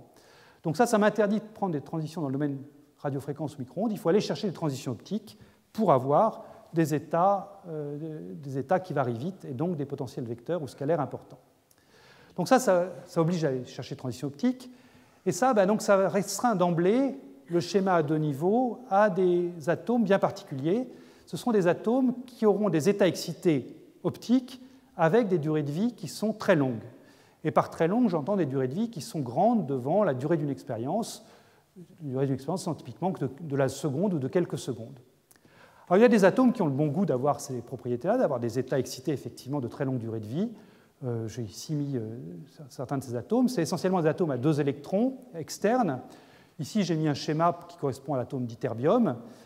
L'atome d'ytterbium a toute une série de couches pleines, plus 2 électrons externes qui sont sur la couche 6s. Et donc, c'est ce qu'on écrit sous la forme 6s2. Donc, ces 2 électrons externes ont des spins qui s'apparient pour former un état singulet. C'est l'origine du 1 qu'on met ici dans la notation spectroscopique. Et si on regarde ensuite les états excités, eh bien, les états excités de cet atome à 2 électrons, au moins les états les plus bas, consistent à prendre un des 2 électrons qui était sur le niveau 6s et le porter sur 6p. Donc les états excités sont de la forme 6s6p. J'ai 2 types d'états excités. Ou bien l'état de spin de mes 2 électrons reste dans l'état singulet, donc le 1 qui est ici, je le retrouve là. Donc ici, j'ai le 6s6p dans un état singulet, que je note 1p1, mais bon, je ne vais pas rentrer dans la notation spectroscopique. Et là, j'ai une raie intense, donc une durée de vie très courte pour cet état-là. Cet état ne conviendrait sûrement pas parce que la durée de vie est beaucoup trop courte pour faire des expériences pendant 1 seconde. Mais j'ai également une catégorie de niveau où j'excite toujours un des 2 électrons, donc je suis toujours en 6s6p, mais maintenant je prends pour l'état du spin de mes électrons un état triplet. Et parmi les possibilités, je peux former un état triplet 0, triplet P0, c'est-à-dire que le moment cinétique total spin triplet plus orbital, donc moment cinétique de spin 1 plus moment cinétique orbital 1, quand je combine 1 plus 1, je fais un moment cinétique total 0. Et là, à ce moment-là, la raie qui fait passer de J égale 0 ici à J égale 0 ici est très fortement interdite. Et j'ai des durées de vie qui sont extrêmement longues pour ce niveau triplet 0, bien supérieur à la seconde. Là, je vous ai décrit le schéma pour l'ytterbium, mais vous trouvez le même type de raie extrêmement étroite, également très utilisée dans les horloges atomiques optiques, pour d'autres catégories, pour d'autres atomes. Donc ça convient bien. Ça convient bien. On va pouvoir, avec ce type d'atome, travailler effectivement sur simplement 2 niveaux, GE, en oubliant tous les autres et en oubliant l'émission spontanée à partir de ce niveau-là. Il y a néanmoins un inconvénient à l'utilisation de ces atomes, c'est qu'une fois que j'ai des atomes dans l'état triplet 0, certes, si l'atome est isolé, il va y rester pendant des durées de vie très longues. En revanche, si j'ai plusieurs atomes dans l'état triplet 0 et que j'ai des collisions entre ces atomes, là, ces atomes sont des petits réservoirs d'énergie. Et là, eh bien, je peux avoir des phénomènes inélastiques où j'ai un des atomes qui tombe sur l'état fondamental via émission de photons. Donc, les problèmes de collision inélastique sont sérieux avec ces atomes-là. Et en fait, vraisemblablement, les expériences qu'on va pouvoir mener avec ces atomes-là seront essentiellement limitées à des expériences sur réseau optique, où là, je peux minimiser la probabilité d'avoir 2 atomes sur le même site. Donc, à ce moment-là, il n'y a pas de problème avec ces collisions, où les problèmes sont très réduits. Mais si je veux travailler avec un gaz homogène, là, vraisemblablement, ces atomes-là ne sont pas bien adaptés. Voilà. Bon, à vérifier, hein, mais donc, les gens sont assez pessimistes sur la possibilité d'utiliser ces atomes-là dans les gaz homogènes. En revanche, encore une fois, sur réseau, il n'y a pas de problème, parce que je peux me débrouiller pour avoir une très très faible probabilité d'avoir 2 atomes triplet P0 sur le même site de mon réseau. Pour aller au-delà de ce schéma à 2 niveaux, eh bien, pour utiliser d'autres catégories d'atomes, on utilise des transitions Raman. Alors à ce moment-là, on complique un petit peu la structure atomique. On prend des atomes avec 2 états qu'on peut qualifier de fondamentaux. Ça peut donc être 2 états hyper fins différents ou 2 états Zeeman différents, G1 et G2. Et je couple ces états par une transition Raman, donc une transition qui, via un processus d'absorption dans un laser A et émission stimulée dans un laser B, me fait passer de G1 à G2. J'ai comme état relais, j'ai toujours un état excité électronique, mais si je prends un désaccord ici suffisamment grand, cet état n'est peuplé que virtuellement, et je peux donc éliminer cet état excité en théorie des perturbations pour me ramener à simplement un couplage effectif qui me fait passer de G1 à G2. Donc je vais me ramener à un système à 2 niveaux, mais ces deux niveaux maintenant sont deux états fondamentaux, couplés via une paire absorption-émission stimulée passant par un état excité. Le couplage Raman qui me fait passer donc de G1 à G2, comment est-ce que je l'écris? Eh bien, quand je fais cette théorie des perturbations, la structure apparaît naturellement. La fréquence de Rabi effective que je sors, h bar kappa effectif sur 2, va s'écrire sous la forme de h bar kappa sur 2, qui est donc la fréquence de Rabi qui me fait passer de l'état G1 à l'état excité.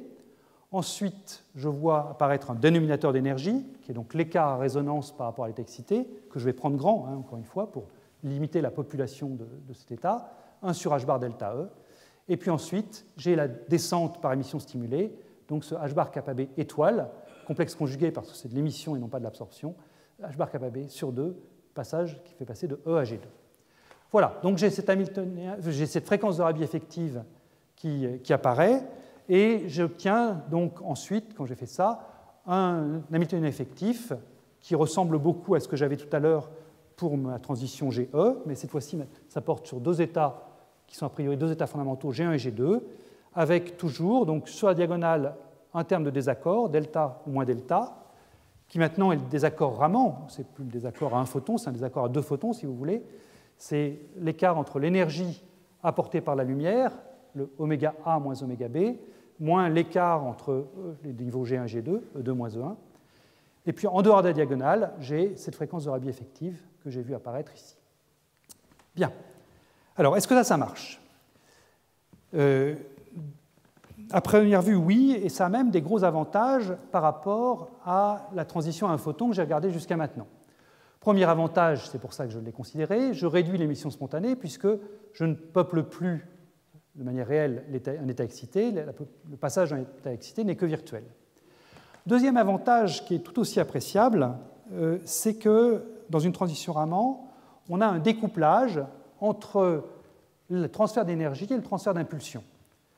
Le transfert d'énergie, il est fixé par l'écart entre G1 et G2, donc il vaut, en l'occurrence, oméga 1 moins oméga 2 fois h bar. Lui, il est fixé.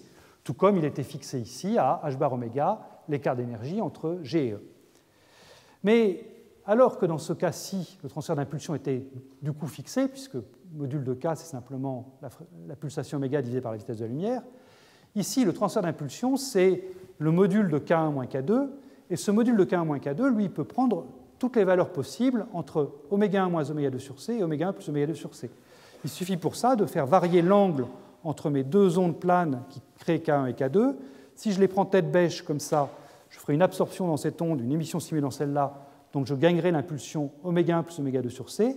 Mais je peux aussi prendre les deux vecteurs K1 et K2 parallèles, et à ce moment-là, le transfert d'impulsion, c'est simplement oméga 1 moins oméga 2 sur C. Donc on a un degré de flexibilité considérable apporté par ces transitions Raman, qui est que pour un transfert d'énergie donné, eh bien, on peut ajuster à volonté le transfert d'impulsion entre une valeur très très basse et une valeur élevée. Donc c'est intéressant, les transitions Raman. C'est intéressant, mais est-ce que c'est suffisant? Alors la réponse, encore une fois, c'est ça dépend de l'atome, et je voudrais passer là encore quelques minutes pour bien l'expliquer, parce que ça conditionne vraiment beaucoup les expériences actuelles et les expériences futures. Si je prends les atomes alcalins, qui sont de loin les atomes les favoris des expérimentateurs, il est, comme je l'ai dit, hors de question d'utiliser leur vrai état excité, parce qu'il n'y a pas de raie étroite dans les atomes alcalins. Donc il faut avoir recours à une transition Raman. Mais est-ce que c'est vraiment suffisant? Est-ce que, si je prends une transition Raman dans un atome alcalin, est-ce que l'émission spontanée est négligeable? Eh bien, je voudrais vous convaincre que non, en fait, ou en tout cas, c'est très marginal. Et pour ça, eh bien, je vous rappelle la structure d'un atome alcalin, très rapidement. Un atome alcalin, c'est donc un atome qui a un électron externe. Donc cet électron, il est sur une couche S, et il peut avoir un spin plus 1,5 ou moins 1,5. Donc c'est pour ça que j'ai dessiné deux états ici, correspondant aux deux états de spin. Et puis, la raie de résonance fait donc passer cet électron de niveau NS au niveau NP, et la raie de résonance est clivée par la structure fine, qui est donc l'interaction du spin de l'électron avec son moment cinétique orbital, un couplage en S scalaire L. J'ai donc un clivage en deux raies, D1 et D2, c'est le fameux doublet jaune du sodium, par exemple. En plus, si je prends en compte le fait que le noyau peut avoir un spin, donc cet état fondamental ici est clivé lui-même en deux niveaux hyper fins. Là, j'ai pris un noyau de spin 3,5, C'est le cas par exemple pour le rubidium 87 ou pour le sodium 23. Donc là, j'ai un état F égale 1, un état F égale 2.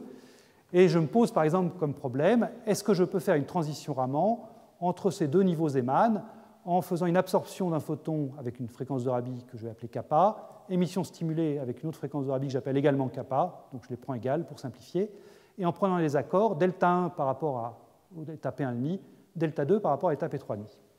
Est-ce que ça va marcher, ça? Eh bien, si je regarde la fréquence de Rabi effective associée à ça, quand j'avais tout à l'heure mis un seul état excité, je vous avais dit la fréquence de Rabi effective, c'est en fréquence de Rabi kappa A fois kappa B sur un dénominateur d'énergie. Là, on constate, quand on l'écrit, que cette fréquence de Rabi effective va s'écrire sous la forme 1 sur delta 2 moins 1 sur delta 1. J'ai un signe moins ici qui correspond à une sorte d'interférence destructive entre le passage par l'état P1,5 et le passage par l'état P3,5. Je crois que les premiers à avoir vu ça, c'est Claude Cotanucci et Jacques Duporoc dans un article publié en 72 ou 73, je crois, où ils calculaient précisément les déplacements lumineux que vous appeliez à l'époque, je crois, scalaires et vectoriels. Et c'est là que ce terme d'interférence destructive apparaissait. Alors comment est-ce qu'on peut le comprendre, ce terme d'interférence destructive? En fait, c'est assez simple, au moins qualitativement.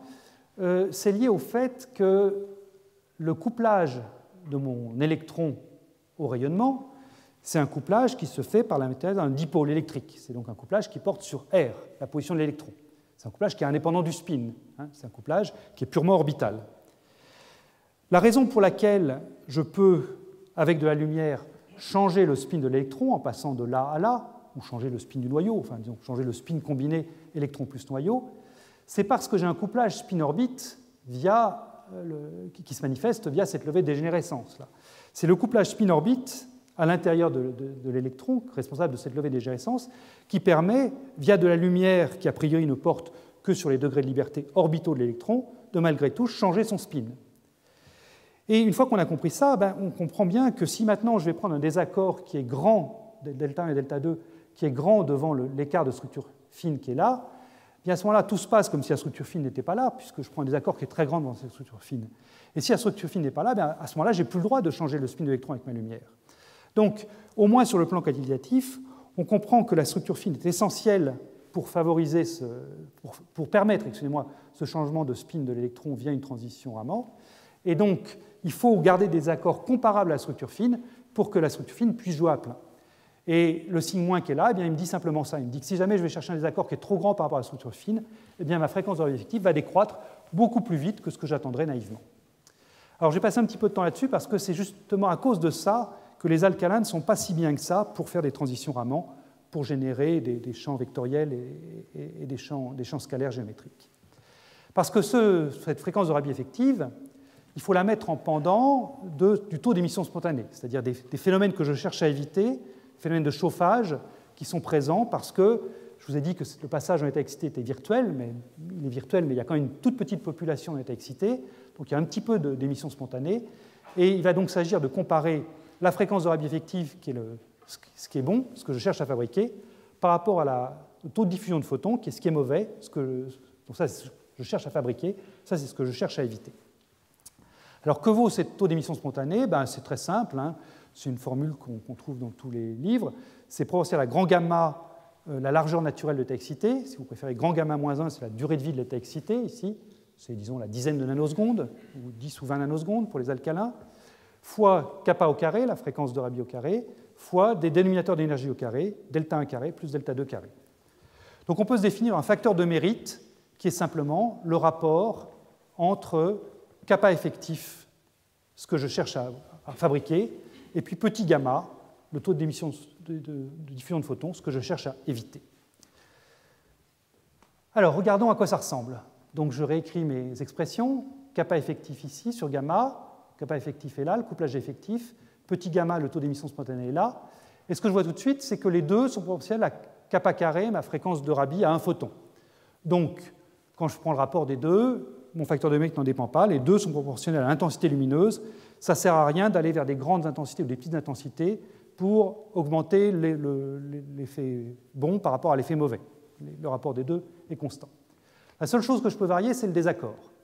Mais j'ai ce problème d'ici de l'interférence destructive. Donc je ne veux pas pouvoir aller vers des désaccords très grands. Et en pratique, le désaccord optimal, ça consiste à prendre des désaccords comparables à la structure fine. Le mieux, au moins dans l'approximation dans laquelle je me suis placé ici, du champ tournant, c'est de se placer à mi-chemin entre l'état P1,5 et l'état P3,5. Et à ce moment-là, le facteur de mérite auquel on arrive, c'est simplement le rapport entre l'écart de structure fine et la largeur naturelle de l'état excité. Et quand on met des chiffres, évidemment, ça dépend de ce qu'on va chercher à fabriquer en pratique, mais en pratique, ce qu'on va chercher à fabriquer comme fréquence de Rabi effective, c'est au moins des fréquences de Rabi de l'ordre de l'énergie de recul, h bar 2, K2 sur 2m. C'est ça l'échelle naturelle de longueur, de fréquence ou d'énergie qui sort quand on veut coupler l'atome au rayonnement. Je vous rappelle que c'est l'impulsion d'un photon au carré divisé par la masse de l'atome. Eh bien, si je prends cette fréquence de Rabi effective comme but, si je prends un atome comme l'atome du rubidium, qui a une structure hyperfine relativement grande, donc un bon facteur de mérite, eh bien on arrive à des taux de chauffage qui sont de 15 nanokelvin par seconde. Alors 15 nanokelvin par seconde, on va se dire c'est vraiment beaucoup. En fait, c'est marginal. C'est marginal parce qu'on verra plus tard que les états qu'on va chercher à fabriquer, les états liés au magnétisme, les états fortement corrélés, par exemple, qui simuleraient les états de l'effet Hall quantique, eh bien, ils sont protégés par des gaps qui sont eux-mêmes de l'ordre de 10 à 20 nanokelvin au maximum. Donc si j'ai un chauffage de 15 nanokelvin par seconde, et si mon expérience dure une seconde, eh bien, je serai vraiment à la limite de pouvoir observer ces effets. Le taux de chauffage, dans la durée de l'expérience, risque de me faire disparaître les gaps en chauffant les atomes au-delà des niveaux que je cherche à observer. Si j'utilise le rubidium, mais le rubidium, en plus, il a le mauvais goût de n'avoir que des isotopes bosoniques, et si je veux faire des manipes avec des fermions, là, je suis obligé d'aller vers des atomes comme le potassium. Et alors là, le potassium, il a un écart de structure fine beaucoup plus petit, donc un facteur de mérite beaucoup plus petit, et là, le chauffage, c'est 700 nanokelvin par seconde, et ça, pour le coup, c'est vraiment beaucoup trop grand pour faire quoi que ce soit. Donc, les alcalins, aussi populaires soient-ils dans nos laboratoires, eh bien, ne sont pas vraiment des atomes qui sont très commodes à utiliser pour ces manipes avec des transitions Raman. Et là, il faut que je remercie Sylvain Assimben, qui est la personne qui a fait tous ces calculs et qui m'a guidé au travers de tous ces facteurs numériques. Et alors, Sylvain a fait ses calculs pour les alcalins, mais il a aussi fait ses calculs pour d'autres espèces atomiques pour lesquelles je voudrais faire un peu de publicité, parce que, à mon avis, c'est vraiment les atomes du futur, au moins quand on veut utiliser ces transitions Raman, c'est-à-dire pouvoir agir sur les atomes sans craindre l'émission spontanée, en bénéficiant de tous les avantages que j'ai mentionnés. Alors, ces atomes du futur, n'allez pas prendre ça au pied de la lettre, mais c'est vraiment des atomes très prometteurs qui commencent à être utilisés dans les laboratoires. Ces atomes qui ont également deux couches externes, comme l'ytterbium que j'ai montré tout à l'heure, mais ils ont en plus une couche interne incomplète. Et ils ont des isotopes qui sont des isotopes bosoniques ou fermioniques. Alors, un atome qu'on peut prendre, par exemple, c'est le dysprosium. L'herbium marcherait aussi. Le dysprosium ressemble beaucoup à l'ytterbium, c'est-à-dire qu'il a aussi deux électrons sur la couche 6s, donc il a aussi un 6s2 comme l'ytterbium. Mais là où l'ytterbium avait une couche complète 4f14, eh bien, le dysprosium a une couche incomplète 4f10. Il lui manque 4 électrons, si vous voulez, par rapport à l'ytterbium. Et ça veut dire que le moment cinétique orbital de l'état fondamental est non nul. C'est un petit peu surprenant.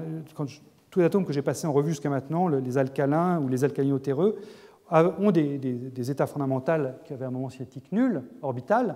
Eh bien, le moment cinétique orbital est non nul.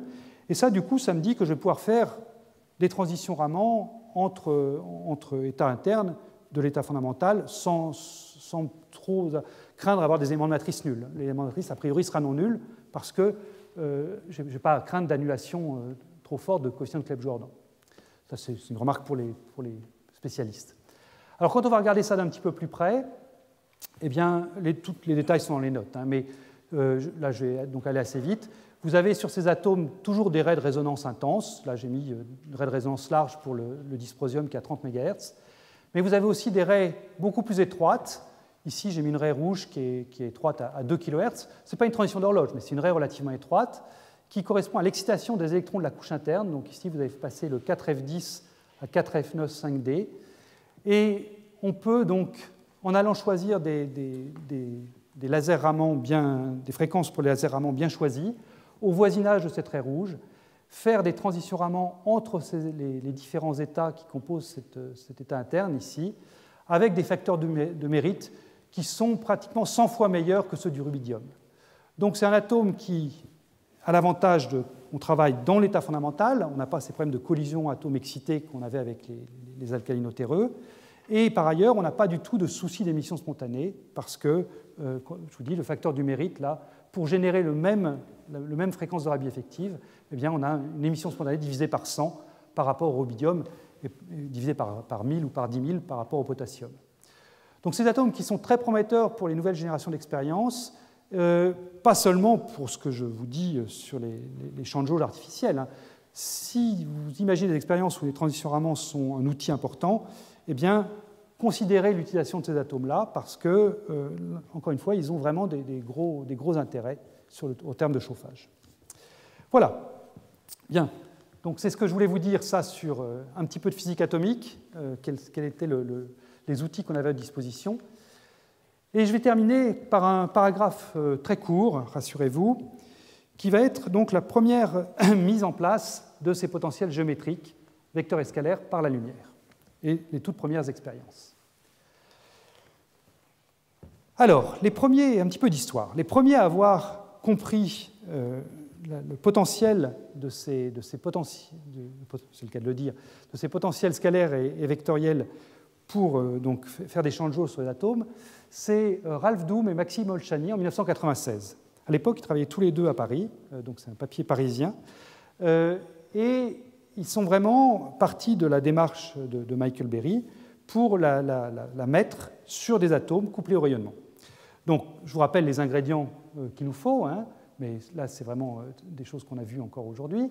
Il nous faut donc un Hamiltonien interne de l'atome couplé au rayonnement. Donc, si j'ai un atome à deux niveaux, ce sera une matrice 2 par 2.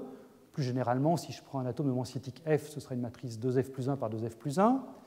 J'éclaire cet atome avec le rayonnement, et j'ai donc des états habillés qui vont dépendre de la position de l'atome, et ils vont en dépendre parce qu'il y a plein de choses qui dépendent de la position de l'atome dans le problème. Il y a la phase des faisceaux laser, que j'ai déjà mentionné, l'intensité des faisceaux lumineux peut dépendre de la position, je peux avoir des gradients de polarisation, on va en voir un exemple dans un instant, je peux avoir aussi un atome qui est plongé dans un champ magnétique inhomogène, par exemple, et à ce moment-là, le désaccord, les niveaux d'énergie de l'atome, donc les désaccords par rapport à la lumière, vont également varier dans l'espace. Je peux avoir donc plein de choses qui varient par rapport à la position de l'atome. Donc j'ai tous les ingrédients qu'il faut pour générer ces champs de jauge. Alors, je donne ici les expressions explicites pour un atome à deux niveaux. On aura l'occasion de revenir là-dessus dans le cours prochain, mais je les donne comme point de départ dans ce qu'on regardera la semaine prochaine. Donc si je prends un atome à deux niveaux, et si je prends l'hamiltonien que vous connaissez bien maintenant, cet hamiltonien-là, eh bien, l'hamiltonien interne qui est écrit ici, je peux le réécrire sous une forme assez agréable, qui est une forme trigonométrique, où je mets en facteur un terme qui est donc une fréquence grand oméga, que j'appelle fréquence de Rabi généralisée, qui est simplement la racine carrée de delta 2, le désaccord au carré, plus la fréquence de Rabi kappa au carré. Et puis ensuite, ce qui va me rester ici, c'est donc une expression purement trigonométrique qui fait intervenir deux angles, un angle θ et un angle φ. L'angle θ, c'est ce que je vais appeler l'angle de mélange. C'est le rapport entre le module de la fréquence de Rabi et puis le désaccord. Donc il intervient sous forme de cosinus et de sinus. Et puis l'angle φ, simplement la phase qui vient se mettre devant la fréquence de Rabi ici, kappa et kappa étoile. Donc j'ai une puissance plus iφ ici et puissance moins iφ là. Et donc, une fois que j'ai mis l'hamiltonien sous cette forme-là, eh bien, c'est très simple de trouver les états propres de cette matrice. Là, je ne détaille pas les calculs, hein, c'est simplement une matrice de symétrie. Donc, ces états propres sont cos θ sur 2 et sin θ sur 2. Et c'est très simple également de trouver les potentiels vecteurs et les potentiels scalaires qui font intervenir les gradients de φ et les gradients de θ. Je ne commande pas ça davantage à ce stade, on va revenir là-dessus la semaine prochaine. Donc là, c'était juste pour fixer les idées, pour que vous voyiez bien comment les calculs se déroulent, mais il n'y a vraiment aucune malice. Hein. On est là en terrain connu maintenant. Une fois qu'on a l'hamiltonien qui est là, on sait établir, à partir de toutes les expressions qu'on a vues la semaine dernière via le formalisme de Berry, on sait établir ses potentiels vecteurs et ses potentiels scalaires. Donc, j'en reviens à mon point d'histoire, qui était donc l'idée de Doom et Olshany, qui ont donc mis en place tout le formalisme que je viens de vous décrire. Et eux, ce qui les intéressait, contrairement à nous dans ce cours, c'était surtout le potentiel scalaire. ils ont bien compris l'origine du potentiel vecteur, hein, il n'y a pas de doute dans leur article est parfaitement correct. Mais eux, ce qui les intéressait, en fait, c'était le potentiel scalaire VL de R. C'est ça qu'ils cherchaient à voir, et ils cherchaient à le voir parce que ça leur semblait intéressant en regard d'un autre phénomène qui est le problème des états noirs. Alors, je ne sais pas si tout le monde ici dans cette salle connaît les états noirs, donc j'ai rappelé ici brièvement ce qu'on appelle un état noir. Un état noir, c'est un état qui apparaît dans une structure en niveau en lambda, comme ceci. Vous prenez encore une fois un atome avec deux états fondamentaux, G1 et G2. Vous prenez un état excité E, et je prends un couplage atome-lumière, donc qui correspond aux deux flèches rouges que j'ai représentées ici. Donc, je couple l'état fondamental G1 à l'état excité E via un élément matrice H bar K1, et je couple l'état fondamental G2 à l'état excité, le même état excité E via l'élément matrice H bar K2. Donc voilà mon couplage atome-lumière, et plus l'Hamiltonien conjugué, bien sûr. Et le point absolument remarquable de ce système en lambda, c'est qu'on constate presque immédiatement, sur cette expression, que sur les trois états habillés, il y en a toujours un qui est d'énergie strictement nulle, EL égale 0. Et cet état, je suis capable de vous l'écrire, c'est l'état qui, avant normalisation, s'écrit simplement sous sa forme kappa2G1 moins kappa1G2.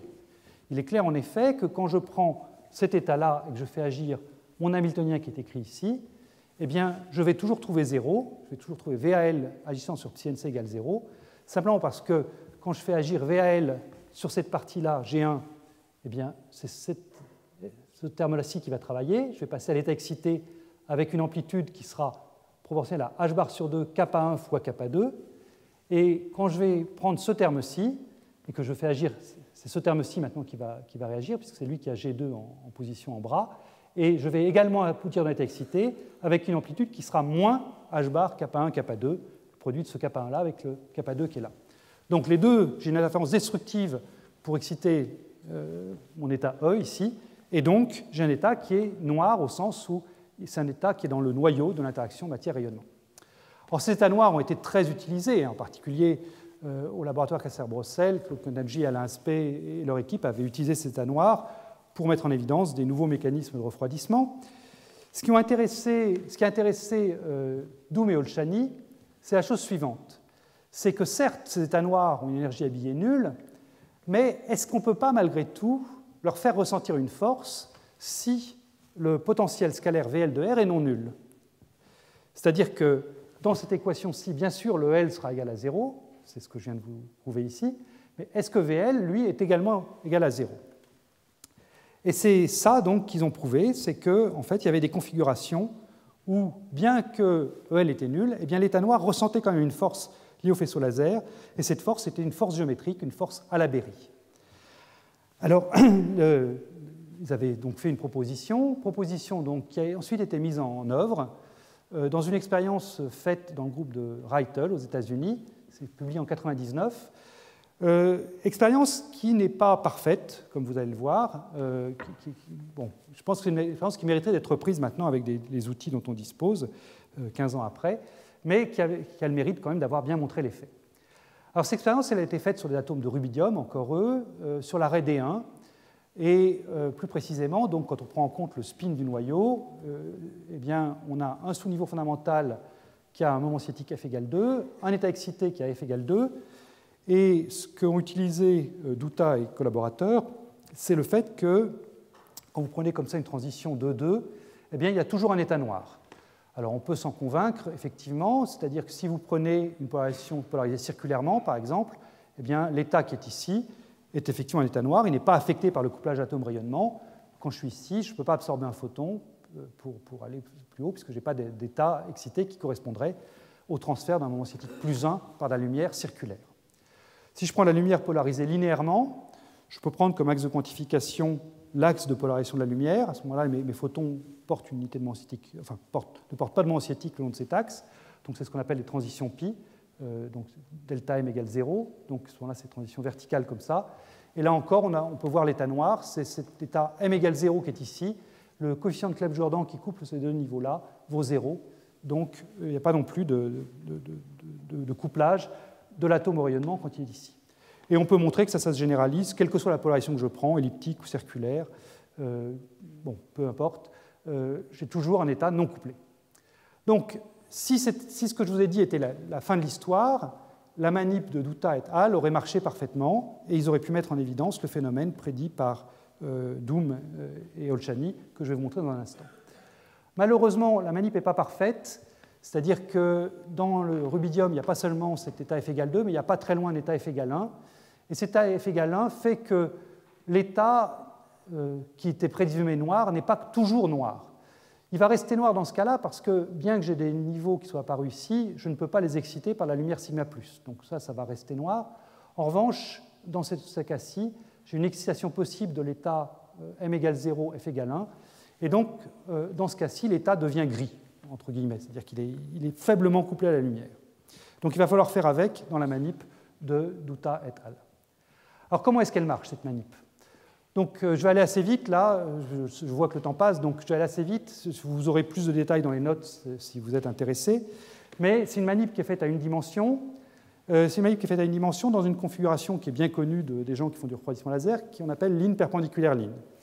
Quand on regarde la polarisation de la lumière dans cette configuration-là, eh bien on constate qu'il y a des points dans l'espace où la polarisation résultante est linéaire, polarisée à 45 degrés par rapport aux polarisations epsilon x et epsilon y que j'ai prises pour mes faisceaux. Donc j'envoie une polarisation, disons, verticale, une polarisation horizontale. Donc j'ai des endroits où la polarisation est linéaire à 45 degrés comme cela. D'autres endroits où la polarisation est linéaire à 45 degrés comme ceci. Et puis entre, la polarisation est elliptique et à lambda sur 8, par exemple, elle est circulaire sigma+, et ici à 3 lambda sur 8, circulaire sigma-. Donc je prends ça et je plonge mon atome, que j'ai regardé tout à l'heure, dans cette configuration-ci. Et je regarde donc les énergies des états. Donc je vais m'intéresser aux énergies les plus basses, à savoir ce qui serait des états noirs. Si j'avais purement la transition de 2, j'aurais un état qui serait rigoureusement noir, donc qui aurait une énergie strictement égale à 0. Là, vous avez l'énergie tracée par Douta et al. En très plein noir. Donc l'état le plus bas a bien une énergie nulle au point ici lambda sur 8 ou au point lambda sur 4. Quand la lumière est purement sigma+, ou la lumière est purement sigma-, j'ai un vrai état noir, donc j'ai bien une énergie strictement nulle. Tout va bien. Mais si je me mets là où la lumière est polarisée linéairement, en ce point-ci, ou en ce point-là, ou en ce point-là, donc ici, ici, ici, et bien comme je vous le disais, l'état n'est pas vraiment noir, il est gris, donc j'ai une petite bosse de potentiel. Donc voilà l'imperfection, le fait que l'état est gris, c'est cette modulation résiduelle. Et ça, c'est à mettre en regard du potentiel scalaire prédit par Doom et Olshani. Et le potentiel scalaire, c'est tracé en pointillé ici. Le potentiel scalaire est grand quand les niveaux varient vite, donc il est grand ici, il est grand là. Donc ce que vous regardez, Douta et al., c'est finalement la dynamique des atomes dans ce réseau optique, dans une superposition de ce qui cherche à mettre en évidence, à savoir le potentiel scalaire en pointillé, et puis le fait que les atomes ne sont pas vraiment dans un état noir, donc la modulation en très plein. Donc qu'est-ce qu'ils ont fait? Eh bien, c'est la dernière diapositive, hein, rassurez-vous. Ils ont préparé les atomes dans leurs états purement dans les puits sigma+, ici, par pompage optique. Donc les atomes étaient là. Et ils ont regardé le passage par effet tunnel du puits sigma+, ici, vers le puits sigma-. Donc, je vous passe les détails de l'histoire. Ils ont vu un courant tunnel qui oscillait en fonction du temps. Ils ont regardé donc l'amplitude de cette oscillation, le temps associé à cette oscillation. Et ils ont tracé donc le temps de l'oscillation tunnel en fonction de l'intensité lumineuse. Et ils ont vu quelque chose qui avait cette allure-là. Donc, ici, vous variez l'intensité lumineuse entre, disons, 1 et puis 15 mW par centimètre carré. Et ici, vous avez donc un temps tunnel qui ne varie quasiment pas. Et c'est ça le résultat important.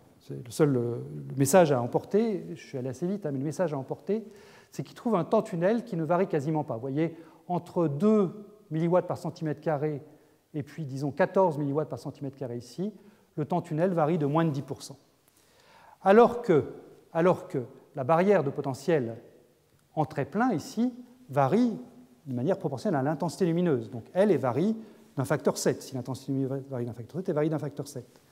En revanche, lui, le potentiel scalaire qui est là, en pointillé, lui ne varie pas, parce que lui, il est purement géométrique, ce potentiel scalaire. Donc vous pouvez varier l'intensité lumineuse, ça ne change pas la valeur du potentiel scalaire. Tant que l'approximation adiabatique est bonne, donc tant qu'il y a assez d'intensité pour que l'approximation adiabatique soit vérifiée, eh bien, le potentiel scalaire garde la même valeur. Donc, l'expérience de Douta et al., via cette quasi-non-variation du temps tunnel en fonction de l'intensité lumineuse, eh bien, ça révèle la présence d'une barrière de potentiel qui ne tend pas vers zéro quand on abaisse l'intensité lumineuse. Et de ça, donc, et via des simulations numériques assez intensives, ils ont pu confirmer de manière quantitative que les atomes voyaient bien, en plus de l'énergie habillée, le EL de R, ils voyaient bien le potentiel scalaire VL de R, prédit initialement par Michael Berry, puis ensuite adapté par Doom et Olshani dans le cadre des atomes froids. Donc ça, j'ai voulu montrer cette première expérience, d'abord parce que c'est la première expérience historique où on a vu cette manifestation du potentiel scalaire, et puis peut-être pour motiver des gens dans la salle, je pense qu'il y a de la marge de progression dans cette expérience, avec des atomes plus froids, des fermions ou des bosons dégénérés. Je pense qu'il y a moyen de le mettre en évidence de manière un petit peu plus directe, disons, sans avoir besoin d'autant de simulations numériques que ce qu'avaient utilisé Douta et collaborateurs. Voilà, donc le bilan, là où on en est, c'est que dans la première partie de ce cours, on a vu un premier moyen pour simuler le magnétisme, la mise en rotation, analogie force de Lorentz, force de Coriolis, et on a commencé à explorer un deuxième moyen, qui est l'utilisation d'états habillés par un faisceau lumineux. On a identifié des transitions atomiques prometteuses, on a vu les expressions explicites des potentiels de jauge, et on a vu les toutes premières expériences sur le potentiel scalaire. Voilà, merci beaucoup.